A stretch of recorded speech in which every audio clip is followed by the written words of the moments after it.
بسم اللہ الرحمن الرحیم۔ یا ایہا الذین آمنو، اے ایمان والو، خذو لے لو، حذرکم اپنا ہتھیار، فانفروا پھر تم نکلو، ثباتٍ جدا جدا الگ الگ، او انفروا جمیعا یا تم نکلو اکٹھے ہو کر۔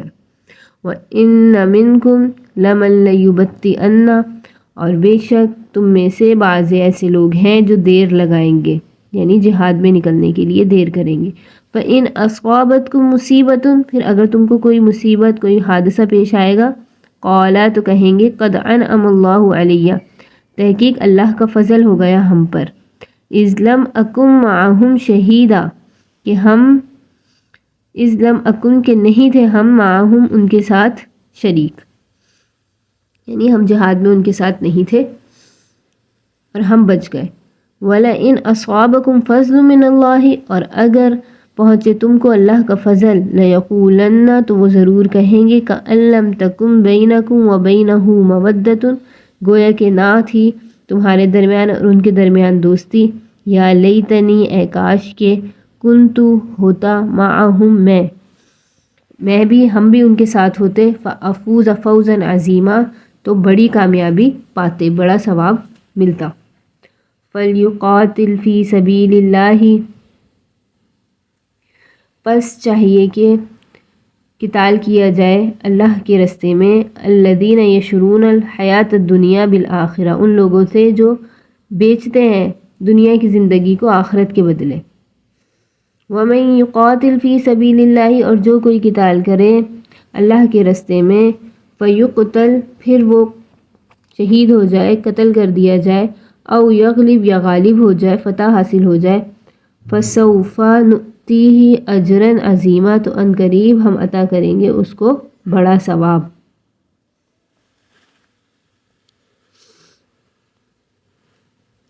وَمَا لَكُمْ اور کیا ہو گیا ہے تم کو، لا تقاتلون فی سبیل اللہ کہ تم نہیں قتال کرتے اللہ کے راستے میں ان لوگوں سے، والمستضعفین من الرجال جو کمزور ہیں، مغلوب ہیں رجال میں سے، آدمیوں میں سے، مردوں میں سے، والنساء اور عورتوں میں سے، والولدان اور بچے، ولدان الذین یقولون ربنا اخرجنا وہ لوگ جو کہتے ہیں اے ہمارے رب ہمیں نکال، من هذه القریۃ اس بستی سے، قریۃ الظالم اہلھا کہ اس کے رہنے والے ظالم ہیں، اس کے اہل ظالم ہیں، وجعل لنا من لدنک ولیا اور ہمیں ہمارے لیے کر دے، من لدنک اپنے پاس سے، ولیا کوئی دوست، کوئی حمایتی، وجعل لنا من لدنک نصیرا اور کر دے ہمارے لیے اپنے پاس سے کوئی مددگار۔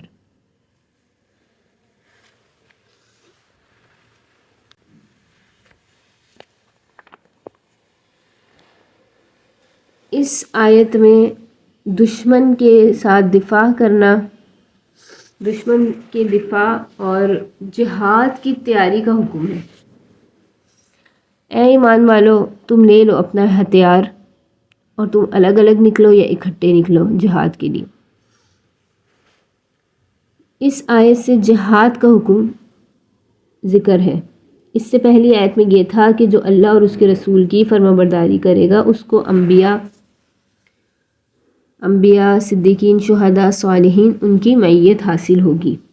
ان کی رفاقت اور انعام ملے گا۔ اور اللہ کے حکم میں جہاد کا حکم مشکل بھی ہے، دشوار بھی ہے، خصوصاً منافقین پر جن کا ذکر اوپر سے آ رہا ہے۔ اس لیے جہاد کا حکم فرمایا کہ ہر کوئی حضرات انبیاء، صدیقین، شہداء، صالحین کی رفاقت اور ان کا ساتھ پانے کی امید نہ کرے۔ منقول ہے کہ شروع اسلام میں بہت سے جو ضعیف الاسلام تھے، کمزور ایمان والے تھے، انہوں نے دعوت اسلامی کو قبول کر لیا، یعنی اسلام کی دعوت کو قبول کیا، اور وہ بھی جو ہے قبول کرنے کے بعد پھر جب جہاد فرض ہو گیا تو بعض جو ہیں وہ متزلزل ہو گئے، شک میں پڑ گئے اور ڈگمگانے لگے، اور بعض کفار کے ساتھ ہو گئے اور آپ صلی اللہ علیہ وسلم کی مخالفت کرنے لگے۔ اس پر یہ آیت نازل ہوئی۔ مطلب یہ ہے کہ اے مسلمانوں، منافقوں کی کیفیت تم کو پہلے سے معلوم ہو چکی۔ اب خیر اسی میں ہے کہ تم اپنا ہر طرح سے بچاؤ، اپنی خبرداری اور احتیاط کر لو۔ اب وہ ہتھیاروں سے ہو، خذوا حذرکم، یا تدبیر عقل سے ہو، یا سامان سے ہو دشمنوں کے مقابلے میں، اور مقاتلے کے لیے گھر سے باہر نکلو۔ فانفروا، باہر نکلو گھروں سے، ثبات، الگ الگ نکلو، او انفروا جميعا، یا اکٹھے ہو کے جماعت کی صورت میں، لشکر کی صورت میں نکلو۔ اس آیت میں منافقوں کے بارے میں بتایا، یعنی اے مسلمانوں تمہاری جماعت میں بعض ایسے بھی گھسے ہوئے ہیں کہ جہاد کو جانے میں دیر لگاتے ہیں، اور تم میں بعض ایسے ہیں لمن لیبطئن، کہ جہاد میں جانے کے لیے دیر لگاتے ہیں، یعنی وہ رکتے ہیں اور اللہ کے حکم کو پورا نہیں کرتے، تعمیل نہیں کرتے، بلکہ دنیا کے فائدے کو دیکھتے رہتے ہیں۔ اور اس سے مراد منافق ہیں، جیسے عبداللہ بن ابی اور اس کے ساتھی، کہ یہ لوگ ظاہر میں تو اسلام قبول کر چکے تھے، مگر ان کو سب باتوں سے مقصد صرف دنیا کا نفع تھا، اور اللہ تعالیٰ کی فرمانبرداری سے ان کو کوئی غرض نہ تھی۔ منافق لوگ نکلنے میں دیر لگائیں گے اور جہاد میں جانے والوں کی حالت کو دیکھتے رہیں گے کہ کیا گزری۔ اب فرماتے ہیں کہ جانے کے بعد اگر مسلمانوں کو جہاد میں کوئی صدمہ پہنچ گیا، فَإِنْ أَصَابَتْكُمْ مُصِیبَةٌ، کوئی حادثہ پیش آ گیا، شکست پیش آ گئی، تو منافق بہت خوش ہوتے ہیں اور کہتے ہیں کہ اللہ کا بڑا فضل ہو گیا کہ ہم لڑائی میں ان کے ساتھ نہ تھے، اِذْ لَمْ أَكُنْ مَعَهُمْ شَهِیدًا، ہم ان کے ساتھ نہ تھے ورنہ تو ہماری بھی خیر نہ ہوتی۔ اور اگر ان کو تم لوگوں کو پہنچے کوئی اللہ کا فضل، یعنی فتح حاصل ہو جائے مسلمانوں کو، تو وہ کہتے ہیں کہ پچھتاتے ہیں، سخت ان کو رنج ہوتا ہے، حسد ہوتا ہے، یعنی اگر مسلمانوں پر اللہ کا فضل ہو گیا، فتح ہو گئی، مال غنیمت ہاتھ آ گیا، تو منافق کو پچھتاوا لاحق ہو جاتا ہے اور دشمنوں کی طرح وہ حسد کرتے ہیں اور کہتے ہیں ہائے افسوس، میں جہاد میں مسلمانوں کے ساتھ ہوتا تو مجھ کو بھی بڑی کامیابی نصیب ہوتی، یعنی مال غنیمت وغیرہ ہاتھ آتا، یا لیتنی کنت معہم، اگر میں بھی ان کے ساتھ ہوتا، فافوز فوزا عظیما، مجھے بھی بڑی مراد مل جاتی۔ یعنی یہ منافق لوگ جہاد سے رکیں تو رکیں گے اپنے دنیا کی فائدے کے لیے اور دیکھتے رہیں گے دنیا کا فائدہ، مگر جو لوگ آخرت کے مقابلے میں دنیا کو چھوڑ چکے ہیں ان کو چاہیے کہ اللہ کی راہ میں لڑیں اور دنیا کی زندگی اور اس کے مال و دولت پر نظر نہ رکھیں، اور سمجھ لیں کہ اللہ تعالیٰ کی اطاعت اور حکم ماننا، اسی میں ہر طرح کا نفع ہے، چاہے مسلمان غالب ہوں یا مغلوب ہوں، مال ملے یا نہ ملے۔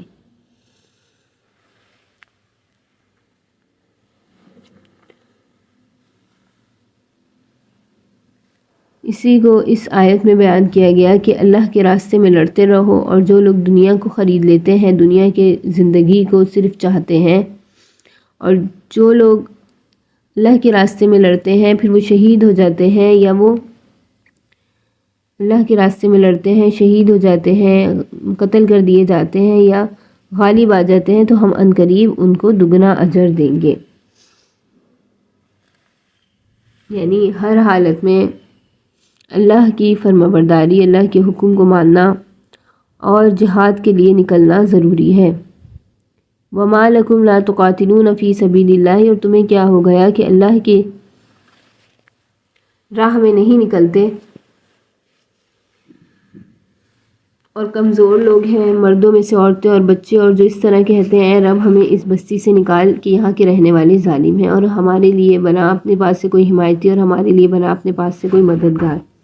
یعنی دو وجہ سے تم کو کافروں سے لڑنا ضروری ہے، ایک تو اللہ کے دین کو بلند کرنے کے لیے، غالب کرنے کے لیے کافروں سے لڑنا ہے، دوسرے وہ لوگ جو مظلوم مسلمان کافروں کے ہاتھ میں ہیں، بے بس ہیں، ان کو چھڑانے کے لیے لڑنا ہے۔ مکہ میں بہت لوگ تھے کہ حضرت محمد صلی اللہ علیہ وسلم کے ساتھ ہجرت نہ کر سکے، اور ان کے اقربا ان کو ستانے لگے کہ پھر سے کافر ہو جاؤ، تو اللہ تعالیٰ نے مسلمانوں کو فرمایا کہ تم کو دو وجہ سے کافروں سے لڑنا ضرور ہے۔ تاکہ اللہ کا دین بلند ہو اور مسلمان جو کہ مظلوم اور کمزور ہیں کفار مکہ کے ظلم سے وہ نجات پا جائیں۔ نحمده ونصلي على رسوله الكريم اما بعد فاعوذ بالله من الشيطان الرجيم بسم الله الرحمن الرحيم الحمید جل جلالہ بقیہ۔ حضور اکرم صلی اللہ علیہ وسلم نے اللہ تعالیٰ کے انعامات پر حمد بیان کرنے والے بندوں کی فضیلت میں ارشاد فرمایا، اللہ تعالیٰ بندے پر جب بھی کوئی انعام فرمائیں تو بندہ الحمدللہ کہے، مگر بندے کو اس نعمت کے ملنے پر حمد و شکر کی توفیق ہونا اس نعمت سے زیادہ بہتر ہے جو اس کو حاصل ہوئی ہے۔ یعنی اللہ تعالیٰ کا دل میں یہ ڈالنا کہ وہ انسان اللہ تعالیٰ کی تعریف کرے، یہ بذات خود بہت بڑی نعمت ہے۔ اس نعمت سے جو ملی ہے اس لیے بھی کہ یہ نعمت تو اللہ تعالیٰ، یہ نعمت تو نہ ہو جائے گی لیکن الحمدللہ کہنے کا ثواب ہمیشہ رہے گا۔ سبحان اللہ۔ قرآن مجید میں اس اسم مبارک کو دیگر اسماء حسنہ کے ساتھ ملا کر ذکر کیا گیا ہے۔ مثلاً الحمید کو کہیں مجید کے ساتھ اور کہیں غنی کے ساتھ، کہیں عزیز اور ولی کے ساتھ ذکر کیا ہے۔ اس طرح دو اسم مبارک کو ملانے سے معنی میں مزید مراد کی وضاحت ہو جاتی ہے۔ غور سے پڑھنے والے کو معرفت الہی میں ترقی محسوس ہوتی ہے، ایمان اور توحید میں زیادتی ہوتی ہے۔ تلاوت کے دوران معنی کا خیال رکھنے سے لذت مناجات کا لطف دوبالا محسوس ہوتا ہے۔ چنانچہ آیت کریمہ ان اللہ غنی حمید کا معنی یہ ہے، بے شک اللہ بے پرواہ اور خوبیوں والا ہے۔ دوسری آیت انہ حمید مجید کا معنی ہے، بے شک اللہ حمد و ثنا کے لائق اور بڑی شان والا ہے۔ تیسری آیت الولی الحمید کا معنی تمام تعریفات اللہ تعالیٰ ہی کے لیے ہیں، جو مومنین کی سرپرستی و نگرانی فرماتا ہے، ان کی مدد اور ان کے حال کی رعایت فرماتے ہوئے ان سے محبت بھی فرماتا ہے اور انہیں اکرام و انعام سے بھی نوازتا ہے۔ چوتھی آیت العزیز الحمید کا معنی یہ ہوگا کہ تمام ستائش اللہ رب العزت ہی کے لیے ہیں، اس کے غلبہ قوت و دبدبہ پر، اور جو اس نے اپنے بندوں کو اپنے کرم سے اعزاز و شرف سے نوازا ہے، پھر اپنے لشکر و جماعت کی مدد و تائید فرمائی۔ اسی کے بارے میں علامہ ابو عبداللہ ابن قیم جوزی رحمہ اللہ تعالیٰ فرماتے ہیں، اللہ رب العزت کی صفات میں بعض وہ صفات بھی ہیں جو اکیلی اور الگ ذکر کی جاتی ہیں، اور بعض صفات ایسی ہیں جو دوسری صفات کے ساتھ ملائی جاتی ہیں۔ اس وقت ایک اور معنی سمجھ میں آتا ہے، جیسے الغنی الحمید، العفو القدیر، الحمید المجید، اور اسی طرح اور بھی بہت سی صفات قرآن مجید میں ذکر کر گئی ہیں۔ حمد کا حقیقی مستحق صرف الحمید جل جلالہ ہی ہے۔ ہم جس کی تعریف بھی کرتے ہیں وہ وجوہ سے کیا کرتے ہیں، ایک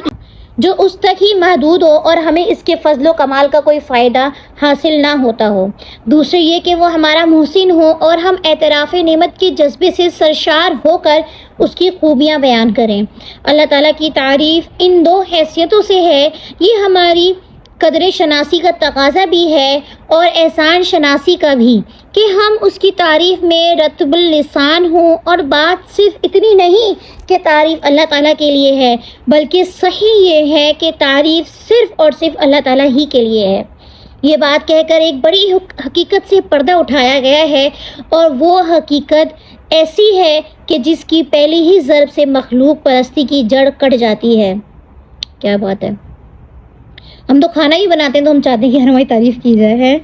دنیا میں جہاں جس چیز، جس شکل میں کوئی بھی حسن، کوئی خوبی، کوئی کمال ہے، اس کا سرچشمہ الحمید جل جلالہ ہی کی ذات ہے۔ کسی انسان، کسی فرشتے، کسی دیوتا، کسی ستارے، غرض کسی مخلوق کا کمال بھی ذاتی نہیں بلکہ اللہ تعالیٰ کا عطیہ ہے۔ بس اگر کوئی ذات ایسی ہے کہ ہم اس کے گرویدہ، احسان مند، شکر گزار، نیاز بند بنے تو وہ خالق کمال ہے۔ غور کرنے سے معلوم ہوگا دنیا میں جہاں کہیں کسی چیز کی تعریف کی جاتی ہے وہ در حقیقت اللہ تعالیٰ ہی کی تعریف ہے، کیونکہ اس جہان رنگ و بو میں جہاں ہزاروں حسین مناظر اور لاکھوں دلکش نظارے اور کروڑوں نفع بخش چیزیں انسان کے دامن دل کو ہر وقت اپنی طرف کھینچتی رہتی ہیں اور اپنی تعریف پر مجبور کرتی ہیں، اگر ذرا نظر کو گہرا کیا جائے تو ان سب چیزوں کے پردے میں ایک ہی دست قدرت کار فرما نظر آتا ہے، اور دنیا میں جہاں کہیں کسی چیز کی تعریف کی جاتی ہے اس کی حقیقت اس سے زیادہ نہیں جیسے کسی نقش و نگار یا تصویر کی یا صنعت کی تعریف کی جائے، اور یہ سب تعریف در حقیقت نقاش اور مصور کی یا صانع کی ہوتی ہیں۔ حمد رابا تو نستے است درست بردے ہر کارف بردستے تست مجھے سمجھ بھی نہیں آیا یہ۔ ہم ستائش کا پیارا جملہ مہان الابلاغ کا ابتدائی جملہ ہمیں بہت ہی پسند ہے۔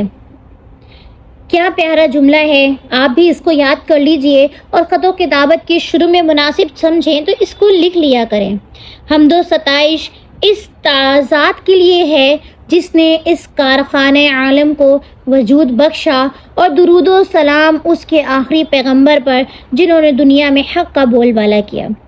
الحمید جل جلالہ کی تعریف بیان کرنا ہی دراصل دعا مانگنا ہے، اس لیے اللہ تعالیٰ کی خوب تعریف بیان کی جائے، اس کی خوب حمد و ثنا کی جائے، جہاں بیٹھے وہاں اللہ تعالیٰ کی تعریف، اللہ تعالیٰ کی نعمتوں کا ذکر و استحضار کر کے بیان کریں۔ Subscribe Sukuni Kalp.